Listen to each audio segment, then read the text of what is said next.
13 বছরেও রামুর সহিংসতার বিচার হয়নি। সাক্ষীদের অনাগ্রহ এবং দীর্ঘসূত্রিতায় আটকে আছে এই বিচার। তবে বৌদ্ধ সম্প্রদায়ের লোকজন মামলা পুনঃতদন্ত করে দ্রুত রামু হামলার বিচারের দাবি জানিয়েছেন।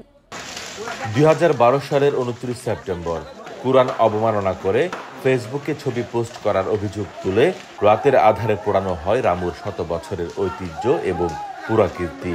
মুহূর্তের মধ্যে পুড়ে শেষ হয়ে যায় রামুর 12টি বৌদ্ধ মন্দির এবং অর্ধশত বসতঘর। হামলার পর মামলা দায়ের করা হয়। মামলাটি বর্তমানে কক্সবাজার জেলা জজ আদালতে বিচারাধীন।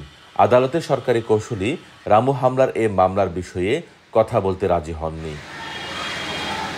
বৌদ্ধ সম্প্রদায়ের নেতারা বলছেন, সরকারিভাবে করা বিভাগীয় তদন্ত কমিটির প্রতিবেদন ফাঁস হওয়ায় সাক্ষীরা অনেকটা ভয়ে সাক্ষ্য দিতে যায়নি। সাক্ষীদেরকে বিভিন্ন প্রকার হুমকি ধমকি দেওয়া হয়েছিল, যার প্রেক্ষিতে সাক্ষীরা সাক্ষী দিতে অনীহা প্রকাশ করেছে। সেই দিন রামুতেও ছিল না এমন কিছু মানুষকে সাক্ষীর হিসেবে দেওয়া হয়েছে, যেটা আমাদের জন্য অত্যন্ত দুঃখজনক। সেদিনের ঘটে যাওয়া হামলার ঘটনার বর্ণনা করতে গিয়ে হতবাক রামুর বৌদ্ধপল্লীর বাসিন্দারা। তারাও চায় এ হামলার বিচার।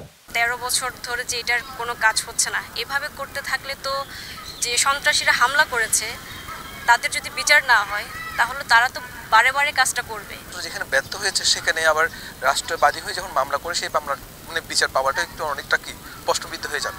রামু কেন্দ্রীয় সীমা বিহারের আবাসিক পরিচালক প্রজ্ঞানন্দ ভিক্ষু মনে করেন, বিচারিক প্রক্রিয়া দীর্ঘায়িত হলে মামলার গতি হারানোর আশঙ্কা রয়েছে। আরো বেশি দিন যদি এগুলা পেন্ডিং করে রাখা হয়, ঝুলিয়ে রাখা হয়, মানে বিচারিক কার্যক্রম দীর্ঘসূত্রিতায় পড়ে, তাহলে মোটামুটি একটা গতি হারাবে, পথ হারাবে। আর ভিকটিম যারা আছে ভুক্তভোগীদের মধ্যে তো একটা এটা নিয়ে চরম হতাশা তো লেগেই আছে।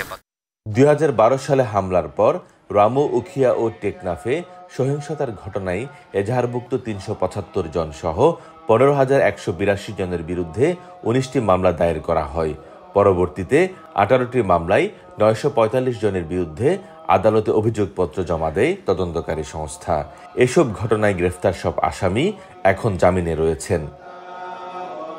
তৌফিকুল ইসলাম, ইন্ডিপেন্ডেন্ট নিউজ, কক্সবাজার।